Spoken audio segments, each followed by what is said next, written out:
Welcome back to Group Therapy. I'm licensed psychologist Dr. J. I'm licensed clinical social worker Kristen Gingrich. I'm licensed psychologist Dr. Kristen Casey. And I'm licensed psychologist Dr. Jessica Rabon. The gang's all here, and we're getting into it. Cognitive behavioral therapy, otherwise known as CBT. The good, the bad, the ineffective. So settle in, take a seat, and welcome to Group Therapy. Last week, we're talking all about chronic illness. We also had a little short side sesh. We don't know what the hell we're calling those episodes. On mindfulness. We hope you loved it. We jumped the gun on that one. We have no idea what we're calling those. But anyways, we hope you're loving those episodes. We love your feedback about that. Listen to our voices twice a week. Some of you don't like it, but listen, we heard those complaints and we're going to do it anyways. Chronic illness, though, we wanted to hear from you, the group members. What is one effective way that you or someone you know has managed their chronic illness? Y'all stepped up, said a lot of great things. Listen to my body and rest when I need to without guilt. Oh, I like that. Mm-hmm. Therapy, learning self-compassion, my emotions, and radical acceptance. Y'all know what that is? Mm-hmm. It's my baby. Some DBT. Just hearing that makes me feel all weird. Like, oh God. Oh, see, It's just so much effort, you know? Like it is. It's like willing hands, like, okay, you know. There it is. It's a lot to hold. Don't have expectations for how much I can do in a day. When I read that, it like hit me in a space I didn't know that I needed to hear that. Mm-hmm. I love that. And lastly, accepting that life isn't fair, that these were the cards I've been dealt, and also allowing myself to be sad about it at times. Yeah. I like that. The balance a lot of acceptance and validation. Yeah. Yeah. So CBT. Wow. Have you heard of it before? No. No idea what it is. Yeah, Never. A few clue. times. Not a damn times in time. my career. All kidding aside, there was part of me that was like, CBT gets mentioned so often. I don't know how many people actually know what CBT is or is not. Yeah. Can we throw out some aspects of it? And how do we explain to people who might not know what CBT is, what they could expect in it as a psychotherapy? What do y'all think of? I think of the triangle of our thoughts, feelings, and behaviors. No, like I was thinking the same thing. Why did everybody do this? I couldn't think of the words. I couldn't think of the corners. I feel like we're in a sorority right now. I feel like it's like, the CBT symbol is like this. We're like in a sorority throwing our hands do it on the street, and Just throw up the sign. But yeah, I mean, one of the core premises of CBT is that our thoughts, feelings, and behaviors are all related and bidirectionally. So our thoughts influence our behaviors, which influence our feelings influence our behaviors, thoughts, etc. And then, I mean, I'm sure we'll get into different things, but one of the main strategies of CBT is learning to challenge or change unhelpful, maladaptive thoughts and beliefs. Mm-hmm. Oh, yeah. Because if you think about it, if you have a thought or a belief that might not be rooted in maybe truth for you, maybe it's just a belief that you've maybe ingested from someone else or learned somewhere or something like that, and you're applying it to your life, then that affects your behaviors. And they're like, wait a minute, what am I doing? You know, why am I so upset when I engage in this one behavior? Like, what is that about? It might be based on a belief system that you don't realize is influencing it too. That could be another part of it. Yeah.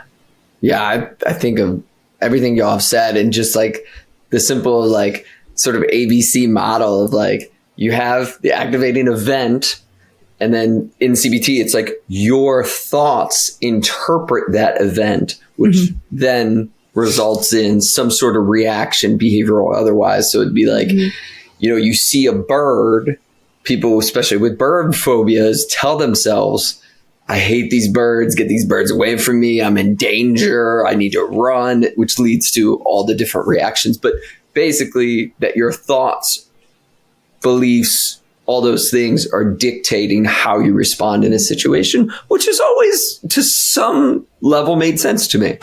Mm-hmm. But also birds suck. Oh, wow. Bird slander. You didn't Look at You didn't know that KBI hates birds? You didn't know birds. that I literally can't stand birds. Like, I literally hate birds. She's like terrified of birds. So this is a perfect CBT moment, right? So KBI hates birds. And if she's driving, right, just say there's a flock of like geese or something, she's probably going to go down another road. Whereas somebody else who doesn't hate birds and doesn't think about that would be like, I could see these birds. Like, I'm just going to say hi. I might think about hitting them with my car. Right. I knew it. I knew you were going to go there. I just knew it. But I would drive past them. Now, if there was a gaggle of turkeys that I'd have to walk by, I might like... What? What about a murder of crows? Yep. Yeah, fuck those bitches. An Unless you can train them to bring you quarters, which you can train them to bring you shiny things. Fun fact. You know what kind of bird I think gets a bad rap? Penguins. Like, are they birds? Are they half seals? We don't know like what they are, but they're so cute. And I feel like they shouldn't be included in your bird hate. Just saying. Like, no, because I don't see them as birds. Right? They're cute. They like waddle around like they're adorable. Anyways. What's happening? We would have to do some cognitive restructuring. Exactly. No. Yes. With KBI End of story. to remedy this. Fuck chickens. Beady-eyed bastards. Chickens are so cute. Anyways. Why do you guys think why do you guys think CBT is so popular? Because it's easy to They got their research. fingers into everything. I think Grubby it's little easy to fingers in research. I think it's easy to teach. Like, because if you think about it, you know, compared to, for example, EMDR, I am not trained in, or like Justin, I can use you because I know you did the accelerated resolution therapy. Like you did like an intensive versus like CBT, along with other, and we can probably talk about this, like branches that like DBT acts that came from CBT. Like, it's easy to be taught and implement in a classroom setting. That's just my thought on it. Yeah. It's just so researched. Like it's everywhere. And I wonder, like, and this is a hypothesis. This isn't valid by any means. It's just a thought. I just wonder if they had like really good marketing skills, you know, like, hey, let's just throw this into everything, like KBI was saying. And I do wonder if that's kind of how it gained traction. It's a good modality for certain populations, you know, and certain presenting concerns, but I do wonder about that. If it just was in the light and people are like, oh, let's just focus on this too. Well, like you said, I think it was probably created and marketed to the populations, you know, that it was made for. And then it took hold. Like, I do believe that CBT is a pretty universal approach for a lot of things, but it's not a universal approach for people. And I think that's the difference, is like, you can use CBT for trauma, but I think that you have to pay attention to the client that you're working with. I mean, there is a whole trauma modality of CBT that I am trained in. And you know what's wild too is person. Exactly. No. Yeah. And you know what's wild is, like, for me, I probably wouldn't apply CBT for trauma, even though there's those modalities, right, that you could be trained in, because I just think, again, it's maybe the population I work with. It just never hits for some reason. You know, it's a great modality for certain people, and for certain people, it doesn't hit. For some people with trauma, maybe it does work, you know, like you're saying. But I do think when we think about modalities, especially CBT, KBI has a good point. We have to think about the client in mind. Like, is it going to work for them personally? Because it doesn't work for everybody. Yeah, I also think it's so popular in the credit. We'll get to the bad and the ineffective, I guess, at different parts. But the good is it got psychotherapy shit together within a research, like we've talked about, paradigm. And Aaron Beck was a huge part of that. Of instead of being like, we just explore this in ego, and he made it structured. He made it incorporate homework. He made it measurable. And he showed, hey, we can show the general public that we can get results and change through psychotherapy. It's not some mystic thing without sort of like measurable, easy to understand concepts. So I think for the pro side, CBT really brought psychotherapy out of the dark. And again, I love, you know, aspects of psychoanalysis, and I really like psychodynamic a lot. So I'm not dissing them, but CBT is very structured. It's easy to understand, even for the client, even the homework and the between assignments. the con I'll add to that is it's very geared towards people in an action stage of change. Yeah. Meaning if you're not, with a lot of people coming to therapy, they're not ready to make changes today, or they're not even aware of what their problem is. So sometimes CBT won't meet those types of people where they're at. But if someone walks in your door and says, I struggle with anxiety, what do you got for me? I'm willing to make changes. I think CBT for a lot of people is a great fit. Yeah. And again, we'll talk about people who I don't think it's a great fit for, but for why it got popular, I think those are some of the reasons. Yeah, I think it's also good for people who have like those like very analytical, logical brains too, because they could, like you said, Justin, like track progress. It's evidence-based, it's measurable. You could look at outcomes. And I think people like to see their progress too. So if people are more geared towards that way, rather than like, I feel better, I think it is good for those people too. Yeah. This might be a very niche population that it's good for, but as somebody that works with teens and a lot of high achieving teens, the ones that are very academically driven really like the worksheets. And I know like other, modalities have worksheets and things like that, but it's like physical homework, quote unquote, that going back to everything you were saying, it tracks progress, and things like that. And, I guess getting into people it does, but doesn't work for, I also think you have to have a certain level of cognitive ability and insight to be able to effectively utilize CBT. Because, for example, I don't work with a ton of little kids anymore, but like in the hospital, if I get consulted on a 5-year-old, I'm not going to do CBT because they don't have the cognitive capacity to be like, to do what the hell are you talking about? What's your automatic thought there? What's going on here? They'd be like, give me some Skittles, like really. At least that's what my nephew said today. Yeah. Give me the Skittles. Thank you. He's obsessed with candy right now. Yeah. Tis the season. I think too, like something to consider with CBT is like, and I'm saying this from a client perspective, being in therapy with my therapist that has used CBT on me, or at least not used CBT. I mean, that's not the right wording, but the modality was CBT, was you almost have to be okay with changing your mind when presented with like new information about your own thoughts, because you're going to explore that. So if you're kind of fixated on maybe this thought, like I hate birds, right? And you might not be willing to look at all other options. Like maybe birds are okay from afar, or maybe birds are okay on TV. Like, you know what I mean? If you're unwilling to like look at maybe the other options, not to invalidate your original belief of like, I hate birds, but just to look at that full gamut, I think that it is kind of hard for people too, if they're, and who wants to change their thoughts and beliefs? It's a lot of work, but. Well, and I think that's sometimes the hardest part about CBT is the work that it does require. Yeah, you got to be dedicated. It makes me curious, and I know K10, you shared a little bit there, but like, so what have your experiences with CBT been? Like, either using it, techniques as a practitioner, maybe you had a therapist who used it with you. What's your experience been? My biggest experience has been with TFCBT, so trauma-focused cognitive behavioral therapy, which is made for kids and teens to help process traumatic events in their life. That's really been like my main focus, outside of like sprinkle of CBT here and a sprinkle of CBT there. I got big feelings about TFCBT.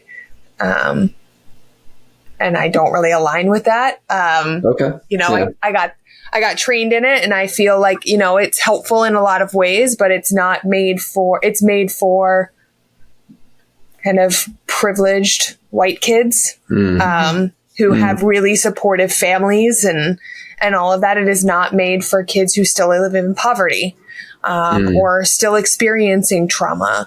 It's not made for kids whose parents don't have emotional regulation skills and can't kind of manage hearing their narrative. And so I did it for a while, and then I stopped doing it because I was like, this is not effective for the clientele at the time that I was working with, which was high poverty, high trauma individuals. For me as a client, CBT has worked really well. Kind of going to something K10 said about like highly analytical brain.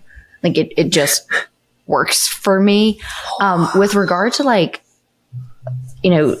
therapy treatments, I was trained heavily CBT as well as ACT, which is like a branch of CBT. So those are usually like my two go-to modalities, but obviously like I meet people where they're at, and given the populations I work with, I would say the exception would be eating disorders. There is CBTE, which I've done. It's just very intensive and it takes a lot of buy-in, like we were saying, and I find DBT and self-compassion skills are much more effective, at least for the population I work with eating disorders. But yeah, I do have this distinct memory of like my realization that CBT was not the end all be all. Like early on in grad school, it was like my first client ever. And I was doing CBT. And I was like, it's not working. Like she's not buying into it. And so my supervisor at the time was like, well, how about we utilize a more ACT approach, kind of acceptance and values work. And I did it. And I swear in like 3 sessions of doing ACT, she made more progress than the months of CBT. So even with, and everything she presented with would be like textbook, what would work for CBT. But going back to everything we're saying, it also depends on the client as well. Yeah. Oh yeah. What were you going to say? Yeah, I was trained at the VA. So it was mostly just evidence-based treatments, like just whatever's evidence-based, whatever's measurable, whatever's outcome-based, right? So CBT was like their bread and butter, and then like cognitive processing therapy and all those things. But I feel pretty neutral about CBT. I think it does work for certain clients. But I really think the key is like assessing right off the jump, if you have that intake with that client, to not just kind of throw CBT on them, really look at, like Kristen was saying, like the whole gamut of what they experience and if they have any barriers. As a client, I really liked CBT just for me, but I really love the combination. I'm pretty eclectic. I like combining small tenets of CBT with ACT and psychodynamic. That's like my favorite. And then like DBT skills. I'm like, chef's kiss. This is perfect. Like that's my favorite thing. But to do CBT, just CBT, it's really rare that I do that in private practice now. But at the VA, I did it quite a bit. What about you, Justin? I love hearing about all y'all's experiences because it's so bearable. I loved reading CBT. I read Judith's book. I'm like looking back at my bookshelf because I know it's back there. The blue one with the orange writing? With the orange and white writing? Yep. I'm pretty sure I have. Is it that? Yeah. I have that too. Yeah. I got it. I loved reading it. Oh, it made so much sense. I was like, this is great. Yeah. I don't like it at all in practice. And I'm not saying it's not good for anyone, so don't misunderstand me. I don't like administering it at all as a therapist, and I would never want to receive it. And I've personally avoided therapists who are CBT for my own personal therapy for a few very important reasons for me. And that's, I am endlessly curious about where this stems from for a person. And that relates back to, again, someone's early life experiences, their cultural background. I want to know, but why do you feel unlovable? Where does this stem from for you? Where somebody who's really, truly practicing CBT, they're not as concerned where this automatic thought might have come from that led to this sort of, core belief that at the core you feel unlovable. They're just going to work with you like, let's get you to stop feeling unlovable. But for me, I philosophically believe if you don't spend time with your narrative in understanding how you've become to be, and that not everything you're doing is maladaptive, you've done a lot of things for survival, it sort of feels like you dishonor your own journey and your story. That's valuable for me as an individual. I've seen it be valuable for the clients I work with. And I can certainly know and have seen for certain subtypes of clients, they don't care. And so I validate that. But I also know, and we can think of a lot of examples, the systems and cultural components that play into like why clients are doing what they're doing. It's not a cognitive distortion. It's not a core belief issue. It's a systems issue. It's an oppression issue. And these are a lot of the criticisms that come up about CBT, is that it tends to minimize a lot of those things and be like, no, see, it's a cognitive problem for you. But it's not, though. It's a societal problem. Yeah.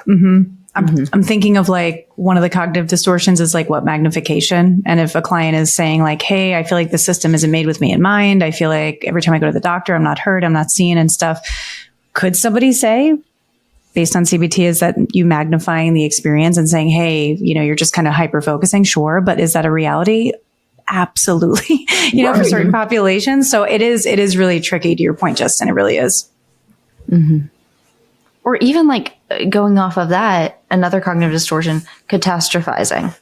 Catastrophization. That's a big one. And so so when, I have a high achieving, high school student that's like, oh my gosh, I got a B on my test, I'm going to fail out of high school. Okay, that's catastrophizing. If I have somebody that holds a marginalized status and is talking about, I am fearful to go out of my house and be shot due to the color of my skin, that's not catastrophizing. Could we argue that is worst case scenario? Yes, but is it also a very realistic scenario? Right. Unfortunately, also yes. Right there. And so CBT, and I don't know how you all were trained in CBT, and I've kind of modified how I approach this over the years. Like I was taught so much, like you change a negative thought to a positive. And it's like, no, that doesn't always work, because some negative thoughts are actually very factual. Yeah. And like, it might not be helpful to think about it, but it's something we have to think about, especially if you hold many marginalized statuses.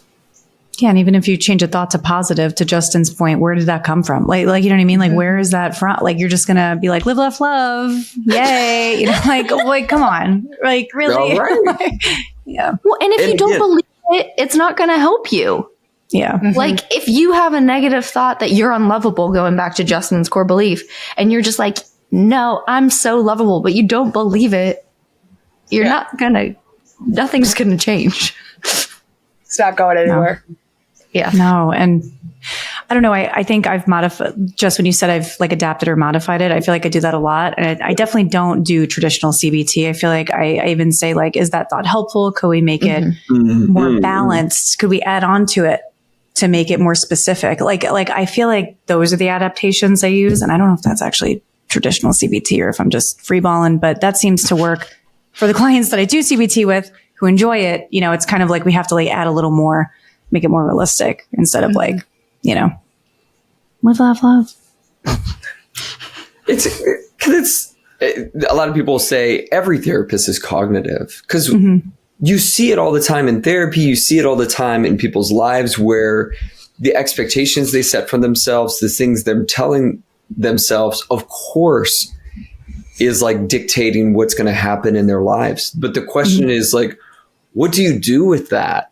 Yeah. And like, where you put your energy in therapy is a lot of what a psychotherapy is. Where somebody who's CBT is spending a lot of time of like, let's catch those automatic like negative thoughts, see if they're related to a cognitive distortion, and see if they're even under related to this core belief.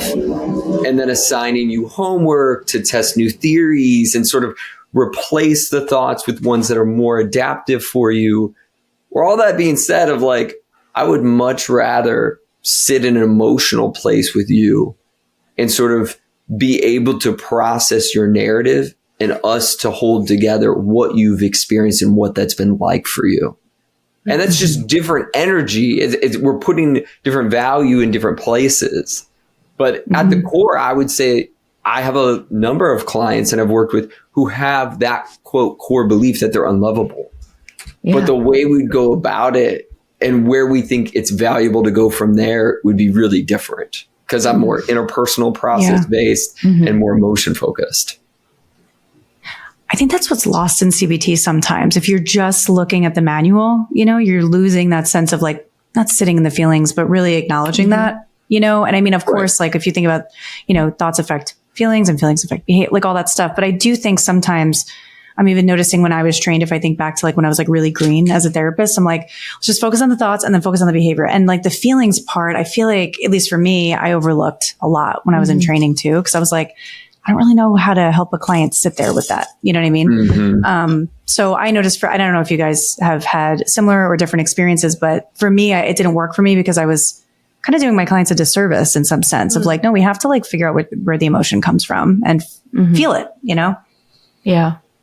I would agree with you, K10, because when I'm thinking back to my training and like how I've adapted over time, I think at least the way I was taught is if you change your thoughts and behaviors, you will change your feelings. Like, yes, your feelings also influence what you think and how you behave. But like, if we change your thought, we're going to change your behavior and in turn change your feelings. So we don't have to necessarily focus on the feelings. But I think that conceptualization is also kind of dismissive of the spectrum of feelings we all have. And like the fact that it is okay to feel uncomfortable things. Like we don't have to always change uncomfortable emotions. And I think that kind of goes back to what we were talking about a few minutes ago of, you know, some of the criticisms of, you know, the systematic issues, the systemic issues, all that kind of stuff. And, you know, some feelings, yeah, they're uncomfortable, but you're going to feel that way based on your circumstance, and no behavior or challenging thoughts are going to change your feelings, especially if they're more like global issues. And for some people focusing, like to Justin's point and your point, like I think focusing on the feelings, even if you don't know like the thought about it, or even if you don't know like the cognitive part of it, because some people just really aren't like that cognitive. They're really more in their body and feeling. So for people like that, I don't know if CBT would be effective. I could be wrong, but just in my experience, it's just easier to help people kind of like meet them where they're at. Like if you're feeling it in your body, let's start there. You know, let's not try to make you cognitive and try to get you to think when you're really just feeling it all over your body, you know, instead. Well, and that's where I think it's so important is knowing the client and the person that's sitting in front of you. Because maybe once they process through those feelings, they can get to that point of like that cognitive logic part. But a lot of times, you know, I like to describe, right, our two sides of our brain, right? We have the emotional side that's hot and heavy, and like the logic side that's cool and collected, and hot and heavy wins every time. And so to then try to get us to process on that logical side, it just doesn't work. Yeah. I know that's been, and I know we've kind of already talked about it, but it's often felt like with CBT that the emotions feel like, there's something extra that are there. And it's like, how many of us have really, or how many times of your life have you really felt that you were sharing space with someone who really cared about your emotional experience tied to your narrative? It's the best feeling in the world. Because even if you have just say you have a very logical thought, you could still be upset about it, right? I mean, it's just like, you know what I mean? So that's okay. You know, you just have to figure out, okay, do I need to process the feelings about it regardless of it, of what the thought is? Because the thought could be logical. It could also be a cognitive distortion, even if it's a lot. Like, it's just confusing, I think, sometimes. So I'm with you. But and I think you said, go ahead. I was just going to say, when you said that, I was like, when I'm with you guys. Oh, We charge you for that, by the way. Your credit card's on file. It's fine. Way too emotionally raw. Don't be nice, please. Be your regular self. I am nice as my regular self. Shut the hell up. No, you're not. Shut up. Not the to reason me. why each one of these episodes gets flagged as explicit. I don't. But You know It's what? because of KBI. That's a job. That is a job, and I'm It's willing a to take role. it on. I am someone's willing to gotta do take it. on that burden. Okay. A+. And I think on social media, we see this a lot too, of like people will just fully bash a psychotherapy. And I do think CBT is within those crosshairs a lot, but it is the nuance. Like, it's the nuance of things. Like, do I think, well, I should backpedal a little bit. There's probably some therapists out there doing CBT with grief, and I'm cringing internally. I'm like, I want to hide myself, because it's like, to me, that's the first thing I think of, where it's like, grief doesn't need you to tell them that there's a thought that is off. Let's think about this differently. No, it was horrific. Like, what the fuck? Like, I don't. No.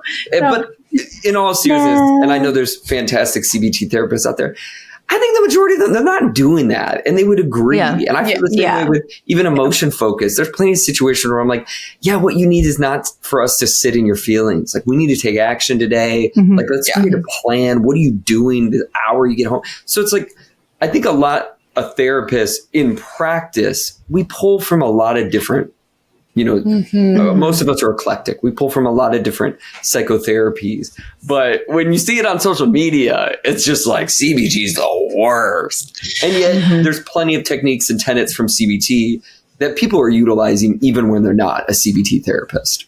Yeah. Yeah. You saying that, Justin, makes me wonder, and, group members, if you have, any thoughts on this, we would love to hear them. How many non-green, like just not fresh out of graduate school therapists that say they're CBT truly do like the 12 session manualized CBT? Because I feel like it would be very few. I feel like, right? Yeah. I know. I've one? worked with one in my career thus far. One who was manualized, did the homework. Like session, like the 12 sessions just in order and everything. Follow the book. Because going back to what you were saying, Justin, about like most of us are eclectic, I feel like that is true. Like, I would say my foundation is mostly CBT, and I pull from ACT. I do DBT skills, very interpersonal as well. And I would argue that probably most of us that are further out from graduate school do take an eclectic approach, unless you're doing something very specific like EMDR, brains, but you still might do things in addition. But that was just a thought that came up. Like, I would be interested to know how many people actually in practice do the 12 session manualized CBT. Yeah. Because in training, I was obviously trained at the VA. So like, we had to do like everything to a T so that we could like say that we did it, say that we're, good at it. And I just remember, like, it just jogged my memory. And I just remember I had to do like a 12 to 13 session CBT thing. And it was the most stressful thing in my life, because I just wanted to do, because I'm like mostly psychodynamic with like the other stuff. And I was just like not having it. I was like, fuck, I want to do all these other things. Like, it was just, I felt limited in a way. But it could be for some people. It's for all people. I was going to say that. The Google Scholar Shorts. It's for everyone. It is for everyone. Okay, so we've already mentioned in this episode that like CBT is heavily studied in research. And I don't know if we actually explicitly said this, but especially for depression, CBT is extremely well studied. So my question to you all, and I think there's like 4 parts, so think about this. So when examining the research, how do you think CBT compares to first control conditions, other psychotherapies, pharmacotherapy, and then combined CBT and pharmacotherapy? Any gut reactions? For depression? Yeah, for depression specifically. That was a lot of big words. Control, so like waitlist, other therapies, pharmacotherapy, or combined. I feel like combined is the most effective, but combined. I don't know. That's what we've been told. It's like, It's a trick question. I'm convinced. Here we go. You just want to know? Okay. So this was a meta-analysis that included 409 trials. So it was over 52,702 participants. Okay. So it compared CBT for depression to treatment as usual, other psychotherapies, pharmacotherapies, and combined.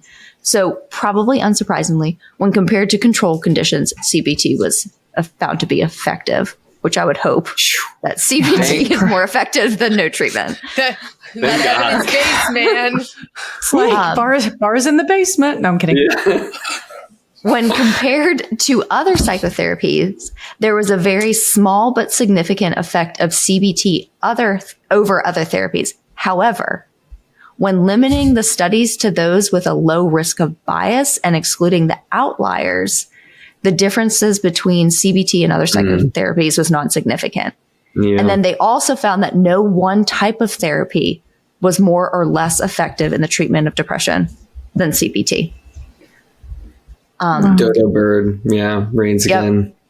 With regard to pharmacotherapy, there was no significant difference between CBT and pharmacotherapies in the short term, so less than 6 months. However, between 6 and 12-month follow-up, CBT was more effective than medication alone. Okay. And then combined treatment was more effective than pharmacotherapy alone. However, after adjustment for publication bias, the effects were no longer significant. Yet at 6 to 12 months follow-up, combined treatment was more effective than pharmacotherapy alone, but was not significantly more effective than CBT alone at the 6 to 12 month follow-up. Wow. That was a wild ride. I know, and I shared a lot. But when I saw this review of 409 trials, I was like, have to do it. Any thoughts, gut reactions? I mean, the last one, the most surprising that CBT alone was outperforming CBT with the pharmacological. But only at 6 to 12 months post. So interesting. I think, because I think too, it's like so heavily researched. So it's good that we have like all this data, it's great. And then I also think like I always think about this setting. It's like a clinical research setting, like, you know what I mean? And then when you're in practice, in private practice, you're at a hospital, like, it's like a little bit of a toss up. I don't know. I just think about that all the time and how we even make adaptations, so. Yeah. But yeah, Justin, to something you said before when I posed the question, we've all been told therapy plus medication, therapy, therapy for depression, for ADHD, for like everything. And going back and pulling at you and be like, I'm curious where that came from. Like, I'm wondering if the recent literature says the same things, or if that's just something we've kind of like passed along throughout the years. It's a fair question for sure. It is. Or individual differences. I also think we get asked all the time by people on social media of like, what type of therapy is best for depression? And it would be great to be able to tell people in some ways, like I should say simpler to tell people, oh, it's CBT. And it's way more frustrating to have to tell people like, the most reliable outcome is your relationship with the therapist. Literally. And it's like, so, you try to advise people and it's like, it could be a CBT therapist. It could be a psychoanalytic therapist. I mean, it could be a lot of different therapists, but, your belief in how they care about you, see you, that you're working together on these goals is the main predictor here, not what they say their core psychotherapy is. Yep. Which is interesting, brings up all the interesting sauce that is psychotherapy, that it is relational. At the end of the day, you can say whatever you want.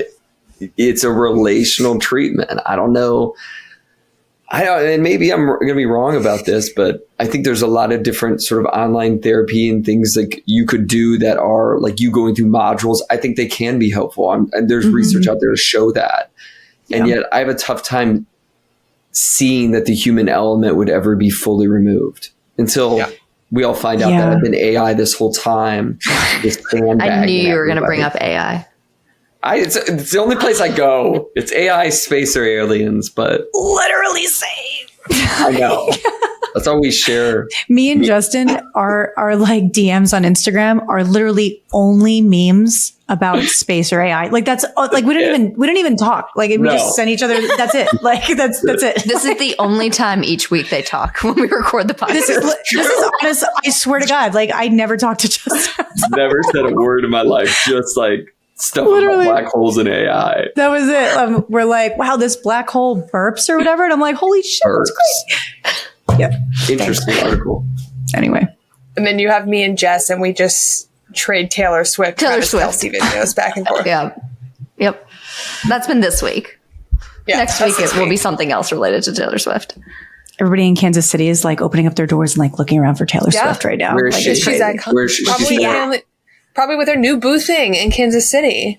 I don't want to believe it. I can't. I don't want to believe it. K10 had the audacity to say Taylor Swift wasn't a bad bitch. What did I actually say? I said she was a cereal box. That's what I actually said. Okay.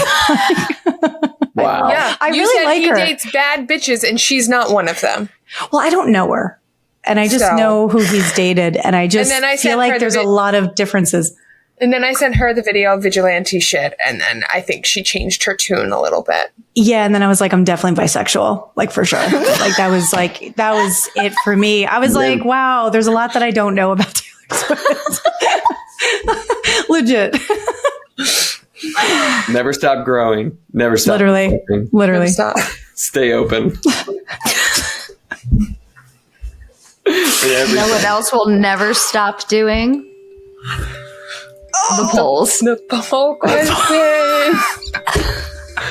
That's definitely the worst transition we've had. We needed it. We needed it. I couldn't do a Taylor Swift or bisexual transition into the polls, so I had to just go with. I'm just saying. Oh my God. KBI, what you have for us? Nothing. Not a damn fucking thing today. So I did the polls this week because the first one was, have you ever heard of cognitive behavioral therapy? Yes or no? 99. I was literally going to say 96. It's 99. Okay, Justin was right. Who's the 1%? I don't know. Probably a spam bot. Spam bot. Probably It was AI. actually- Or someone who accidentally KBI. hit no. It was KBI. I can see. 11 people, though. 11 people said. 11 So- misclicks. 11 out of 982. We get a good sample size. Yo, I don't mean to wait. but The N is almost 1,000. yo, Wait, we- So I need to know who these people are and why they don't know what cognitive behavioral therapy maybe is. they just didn't know. Yeah, Now they Guys, know. we are And I- taking like actual like self-reporting research right now. Like, this is crazy. Anyways, I just got really excited. Have you ever personally undergone CBT therapy? Yes, no, or I'm not sure. I'd say Yes. Yeah. I say I yes, feel like but it's- it's not like super high, like 36. I have no idea. I'm Justin not sure. says no. Yes is 62%, What? Oh, which no being 26, and I'm not sure being 12. I suck at this game, dude. Like, for real. Like, I just like every day. I'm amazed by that. You. I'm really amazed. Yeah. Which is not an aspect of CBT.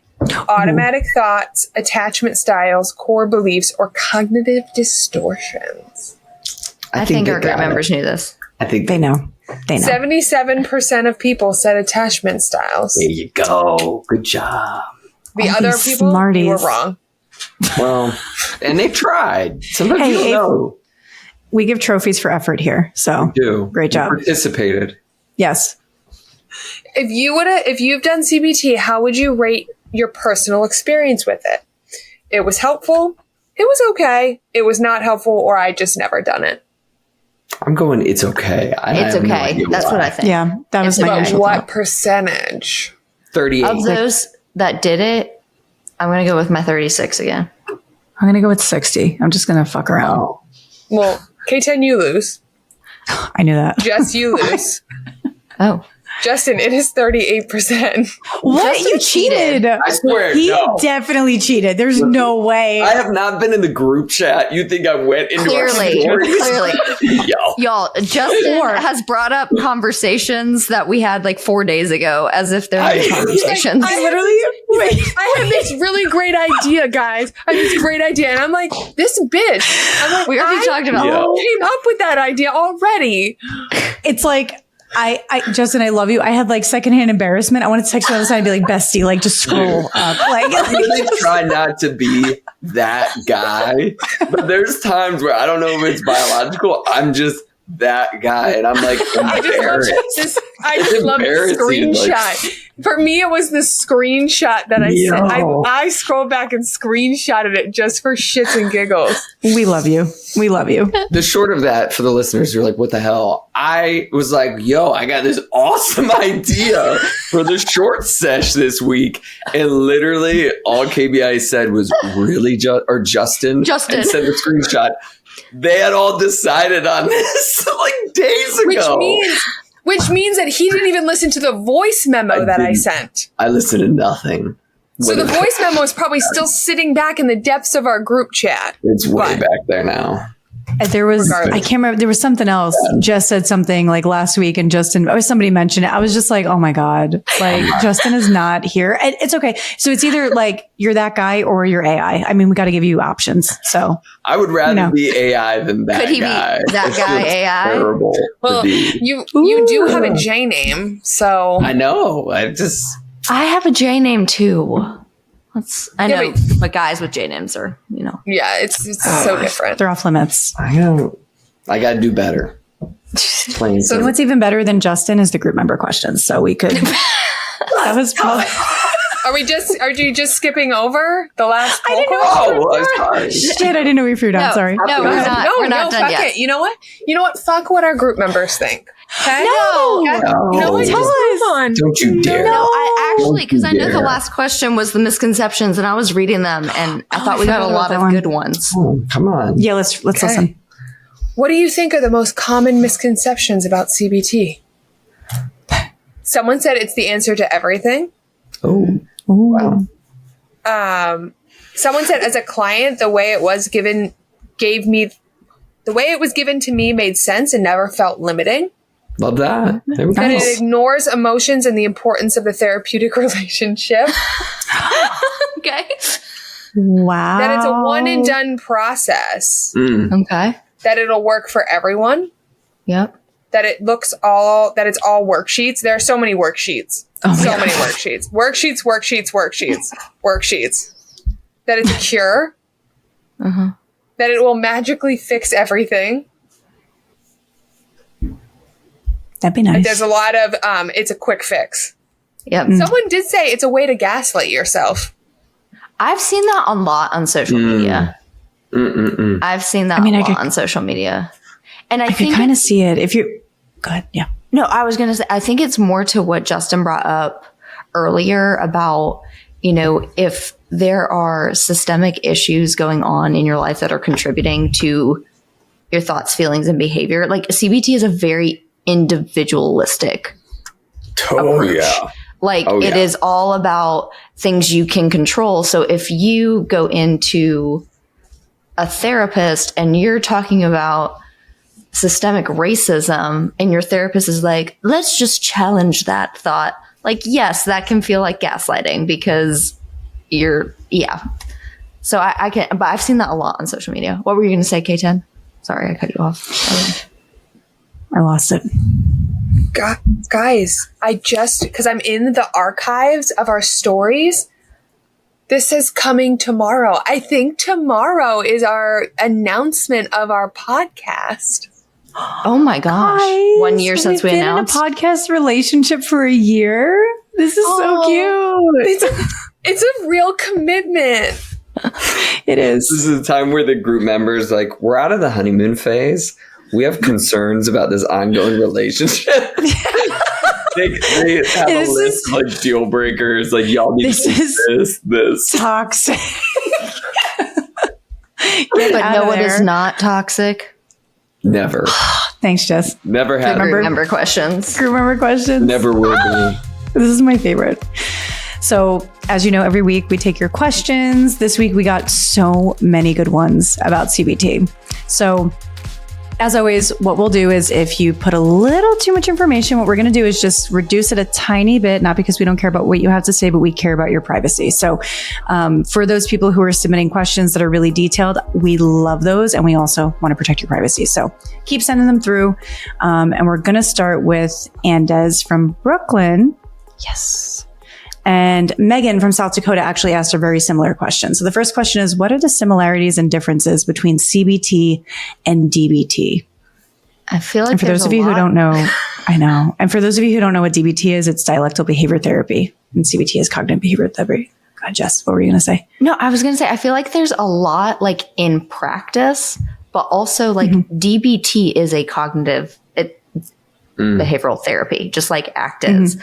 I guess one of the big things, and I know DBT skills, I'm not formally trained in DBT, so KBI, you can like tell me I'm wrong on this, but I really think CBT focuses on like challenging that problematic thinking that we've talked about, very like cognitive, where DBT is more focused on regulating those like big emotions. So I think even though like CBT and DBT both have components of like cognitive behavior, emotions, the core focus is different. And then like the specific skills you learn are going to be different.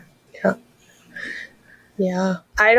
For me, like, I mean, they're as similar as DBT and EMDR are.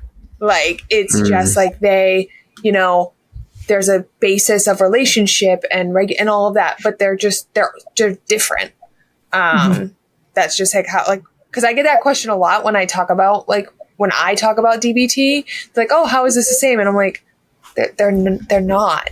They have like all like a common foundation, but for me, I just see the big differences. Like, the pillars are different in each of them. So yeah, but I agree with you, Jess. Like the way that they focus is also very different. Makes me wonder if mindfulness-based cognitive therapy has much more overlap with DBT. And again, I'm not trained in DBT, but in learning and knowing a lot of the skills in DBT, it sounds like a lot of those skills are in mindfulness-based cognitive behavioral therapy. They are. Yeah. I noticed the same thing. I was noticing like one of the differences too, one of the similarities, I'm sorry, is like for those of you who've been through DBT or your DBT facilitator, like the behavior chain analysis part, it kind of gives a little bit of like, the activating event, what happened. It's a little more detailed, but it does kind of talk about like those tenets. But I do think the differences are, like everybody said, the mindfulness-based part a little bit, like a tiny bit, because there's a whole module. If you go through a traditional DBT program, KBI, correct me if I'm wrong, there's that mindfulness component. And then I think even like distress tolerance skills too, like it's more like skills based in the moment, whereas CBT is more like in your mind, how you like think about things and the perspective. But there is quite a bit of overlap. Yeah. Okay. Rebecca from New York said, for those who have complex trauma and looking into therapy, I see a lot of Instagram posts that say that CBT therapy worsens trauma, that you should do somatic work instead. What are your thoughts on this? I think it's up to it's up to every individual person and the therapist to gauge if that is what the person needs. Because I truly believe that there could be people out there with trauma that CBT could be helpful with. Especially like, do I think like if you've never touched your trauma with a 10-foot pole, you should start with CBT? Absolutely not. But like, I can say that CBT and the way that works now that I have processed a lot of my trauma and my emotional reaction to it, I can now sit in the CBT process of it and now look at the logical aspect of it and look at like the cognitive distortions and how that relates. But I think it's, again, up to each individual person to really know where their starting line is. Yeah, I think it's a bold statement to say it worsens trauma generally. Like, anything's possible. So if people are sharing their own individual experiences, that might be true. But globally, if that were true, I mean, it would be something that would be like warned against in the profession and be like, this is inappropriate for, and we know that certainly isn't true. So I respect KBI stands. I think there's a lot of people that push for early work being more EMDR and ART, but even that is debatable. But I think there can be sort of this desensitization that can go on in the bilateral stimulation and bilateral movements that ART and EMDR provide that can sort of help with trauma processing. That's just been my experience, but there's so much nuance. Like, that relationship with the therapist matters a great deal here. So it's hard to put out global statements. And sometimes when I see those on social media, when it's not someone speaking from their own perspective, it's disheartening because there isn't those global truths in the field. Like, yes, never do CBT with trauma. That's certainly not true.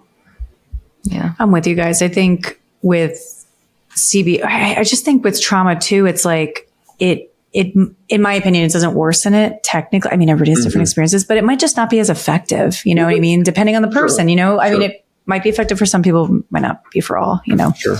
Yeah. Okay. Anonymous from Nova Scotia says, will CBT work for someone who is cognitively aware of their distorted thinking patterns, but feel those distortions are truth on a more somatic level?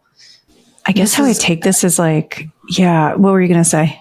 I was going to say, I feel like this is a Justin question of, I'm curious to know more about what you I was thinking the same thing. Yeah. mean. Because, you said truth on a more somatic level. So you can integrate somatic work in CBT.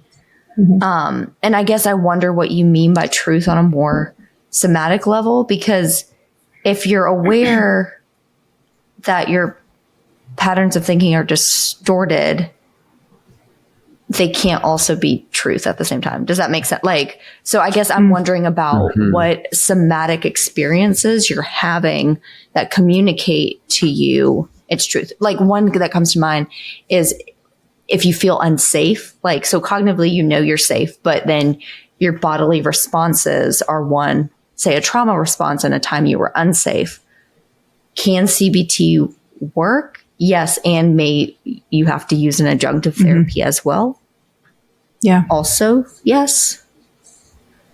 Oh no, this is interesting.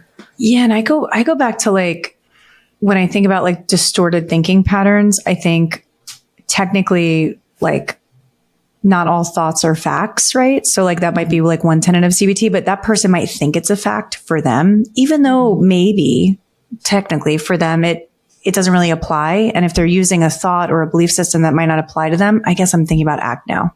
I don't know. Yeah, that's it. That's an interesting one, Anonymous. We'll have to get back to you if we have more information. So, okay. Next one isn't a question. It's just a statement from Allison. She's in North Carolina, next to South Carolina, where Jess is. So thank you for your Allison statement. knows where I live, Justin. Allison knows Justin's more than just just that guy. He's just that guy. I'm afraid. Oh God. Evidence Poor is bad recently. I mean, I got work to do. you know, I always have your back, but like, you know. Yo, it's been bad. All right. I know. It's been bad. Okay. Allison said, it's not really a question, but just a comment that for me, CBT was only effective because my therapist cultivated a therapeutic relationship and created a safe space. Yeah. Then my thoughts could be challenged because it was somebody I trusted to help me do that. Yeah. Absolutely. I love that. Goes back to Allison, the therapeutic relationship. Yes.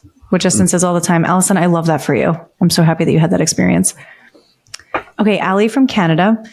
Can CBT be used with young kids or adults with intellectual disabilities? Do you need a certain cognitive ability for CBT to be effective?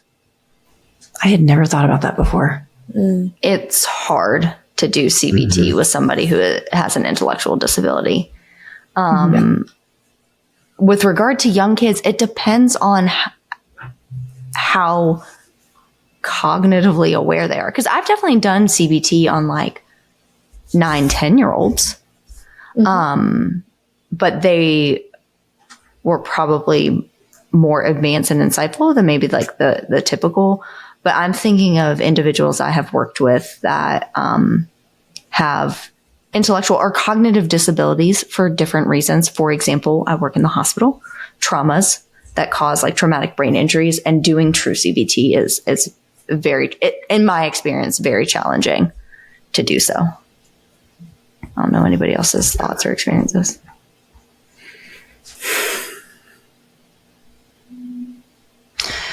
I've worked with adults with intellectual disabilities, and I've noticed that for them, it's almost like motivational interviewing, ACT, things that are a little different are helpful. And not to say that would work for everybody. That's just been in my experience. I worked I managed a group home with a bunch of providers who provided therapy to people with intellectual disabilities. So I would help the therapists help their clients. And we noticed too that a lot of the CBT modalities that we would use, they just wouldn't hit as much. I mean, some of them would, but that's just my own experience. I don't know if that applies to everybody. So, Okay. Sam from Maine. So you're neighbors with Kristen. Yay. We kind of answered this, but figured why not ask it again. I'm a clinician based out of Maine, and I'm curious, in your own practice, if you have a preference for particular modalities over others, and in your personal experience, if you've seen clients respond better in treatment to long-term ACT or long-term ACT or DBT versus CBT for depression or anxiety. I think we all kind of said we're mostly eclectic, didn't we? I know. We did. We did. I know there was a part of me that was like, is anyone that regimented to say with this client, it was just in the bubble of like, and maybe I know people out there are doing that. They're like, I just did DBT with this person. Yeah. I don't operate that way. I can't. I'm the most structured I've ever been is when people took mindfulness-based stress reduction courses from me. But as a therapist, I'm like, I pull from so many different places. And none of those modalities, I would say I pull from that often. I will say this outside anecdotal. For depression, behavioral activation is like a necessity. Like, I don't know at some point in my treatment with someone with depression that I didn't use the tenets of behavioral activation and create a plan and zero in of like what feels like we can start doing. And it's just, I've seen it be very effective with depression of being very behavioral. Anxiety can pull a lot of different, I guess, modalities from me, but there's a lot of times with depression, I'm trying to meet someone where they're at of like, what seems doable? And let's create a plan together, because depression is so overwhelming. It's exhausting. And again, comes with a lot of different aspects, but just throwing that out there. No, I think you make a good point too, because I think when she asked preference for particular modalities, I think it's dependent on not only the client, but even the clinician. I mean, some of us just aren't structured, and it doesn't mean that we're doing it wrong. It means that's just what works, And I think about long-term and short-term. Like for me, if somebody comes to me with insomnia treatment, there's no long-term treatment that we're doing ever, because insomnia with CBTI, that's like the gold standard. It's a cognitive behavioral therapy for insomnia. So it's really short. And like, it's actually, in my opinion, not helpful to do CBTI long-term, because the person is still talking about their sleep issues. They're still in their mind about it. And then they're so hyper-focused on it that they can't fall asleep, and it increases sleep effort. So I do think in terms of like the length of time and the duration, I do think that for longer term stuff, it just might warrant with like different presenting concerns too. And clinician preference, maybe. I don't know. So. Yeah, I definitely agree with you, Justin, that for depression, behavioral activation is like my first go-to. Anxiety, honestly, a lot of exposure therapy, depending on what the anxiety is. With some like, challenging, anxious thoughts. I do a lot of ACT because once again, like I'm thinking my job in the hospital, and a lot of the patients I work with, their depression and anxiety stems from having a chronic illness, being in a traumatic situations such as a car accident or gunshot victim. And so I do a lot of values work because CBT is not going to work in that circumstance. Like, Sure. yes, it does suck that you're in the hospital with this new diagnosis and your life has changed, just like we talked about last time. So it really depends on the client, honestly, and what they're showing. And then I do DBT skills for certain people as well. So it just really depends. I don't think I could say like, oh, I've seen CBT be more effective with client A than ACT. Like, I don't think I have that knowledge or data. Totally. Okay. So Kiki from Texas. I don't work with kids. And I know, Jess, you do, right? Does anybody else work with kids or no? I almost want to be like, define kids. Because I don't consider teens kids. Yeah. Me neither. But I work with a lot of teens. Okay, so maybe this might apply. Kiki from Texas asks, what are your favorite CBT techniques for kids with test anxiety? So I'm assuming, and again, Kiki, I don't know exactly who you're talking about, but I'm assuming high school, maybe even like middle school, you know, whenever you start taking tests. Again, I don't work with kids, so I'm not sure. What do you guys think? So this isn't specific to test anxiety, but for kids with anxiety, there's a program called Coping Cat that I used to do a lot when I worked with younger children. And it's a CBT treatment for children with anxiety. But with regard to test anxiety, honestly, a lot of the things I do with kids and teens with test anxiety is limiting the amount they study. Because I don't know if you all have had different experiences, but my kids with anxiety would stay up like all night, like spending hours upon hours upon hours, and they're not getting good quality sleep. You know, depending on the circumstance, this isn't necessarily like CBT skills, but you know, what about the test is causing anxiety? Is it the classroom setting? Can we get special accommodations so you can take it on your own? Does that reduce anxiety? Depending on the cognitive level of the kid, you can challenge anxious thoughts, because I will always say, and people can agree with me, some level of anxiety, like when it comes to academics, is actually beneficial because that's going to motivate you to study, motivate you to prepare, do your homework, projects, things like that. So it really just depends on the situation. But for younger kids with anxieties in general, Coping Cat is something I definitely recommend. Yeah. I've never heard of that. That's really cool.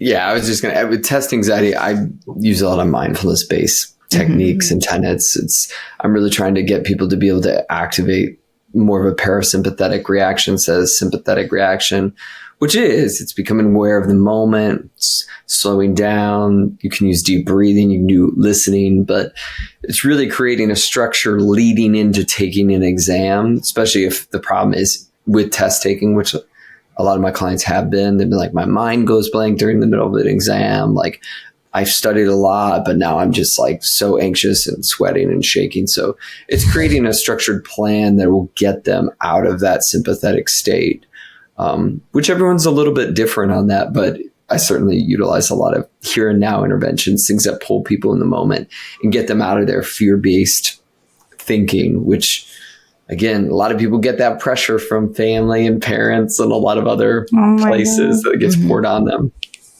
Just thinking of our licensure exam, I was sweating so bad. Like I had like a sweatshirt on and a shirt, and I had to take my sweatshirt off. I was soaked. I was gross when I was saying that. I was like so nervous. Like I was I needed those mindfulness strategies. Okay. This is a question about behavioral activation. And Justin, you brought this up before, so I don't know if everybody knows what it is, but Anonymous from Oklahoma said, hey, I've done a tiny bit of CBT therapy before, but I didn't get very far into it because I, quote, ran out of sessions. Community mental health can be rough. I know sometimes there's a limit on the amount of sessions you can have. Can you dive into what behavioral activation actually is? So what is behavioral activation? Behavioral activation is this idea of like, so let's say, I like using an example to describe it. So let's say you need to clean your house, right? Behavioral activation is, okay, I'm just going to go and pick up the glasses that are skewed across my house. And then I'm going to pick up the plates. And suddenly, like, then you're picking up the clothes in your bedroom.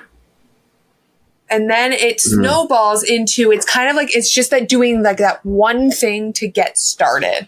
Because a lot of times it's the motivation to start that is what inhibits us. Once we start going, then we're usually like good to go for a period of time. And so that's how I like to describe behavioral activation. You know, people who, I think there's a term, it's called like the 5-second rule. Like when you get an idea, you need to do it within, not like the food one, but like you have 5 seconds when you get an idea in your head to do it. Otherwise your brain then after that 5 seconds is going to talk you out of doing it. I think Mel Robbins talks about that. I love that explanation though, because I think a lot of people think like behavior activation, if you're depressed, is like, oh, here's the 10 things you're going to do today. It's exactly what KBI is saying. It is getting very specific and nuanced, meeting the client where they're at, of like, what feels like the easiest thing to start. Yeah. And for me, you know, depending on the situation, it's like that will make a difference for you feeling just 1% better. We're not trying to get overwhelmed of like, I got to get out of this depression and I got to get my grades right and I got to fix my finances. Screw all that.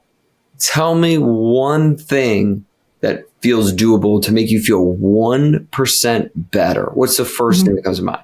So it's like you can spend a whole sessions just on the nuance of this. And it does, like, exactly what KBI says. It starts with the most basic things of people being like, I really need to wash my jacket. I wear it every day, all day. Even I'm recognizing that it's dirtier than I would like it. And it's like, beautiful. What's that process look like for you?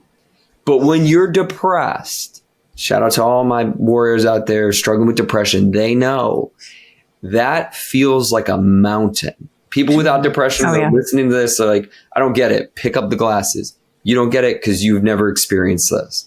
But for somebody, the feeling they would get from picking up the glasses or washing the jacket that they wear every day, it changes something. It does. It feels like a little snowball beginning to pick up momentum. Like the smallest things can start to build a difference. But anything to keep us out of that depression lock spiral where we just feel worse. And again, it becomes a real struggle to do the most basic things for ourselves. Yeah. You guys described it beautifully. I always say, like, behavioral activation is doing the things that we don't really want to do that we know are good for us, our future self, you know, like we're just not going to be feeling it right now. We're going to hate it. You don't have to love it. That's not a requirement. You just have to try to take some steps. So for people who are like, I want to go for more walks, really it's putting on your shoes that you might walk in. You don't even have to go for the walk. Just that first step, like Justin's saying, is the only thing that matters. And I always think too, like, some people might say, oh, but my thoughts and my feelings have to match, right? Because then, you know, but if you wait for that motivation, it's going to be very intermittent. You just have to kind of go through the motions sometimes, you know. I feel like that's how I did my dissertation. I feel triggered. Anyway. Okay. Whew, yeah. I don't know. A little too much for me right now. KB's like, no, thanks. I said, no idea. Thanks. I can't. Okay. Last question of the night. Inna from Finland says, what are some things that I could take into account if I have a friend who's in CBT? How can I support them as a fellow human? Ooh. That was a unique question. So the first thing that came to mind, not the exact same situation, but since I work with teens, a lot of times parents or guardians are involved.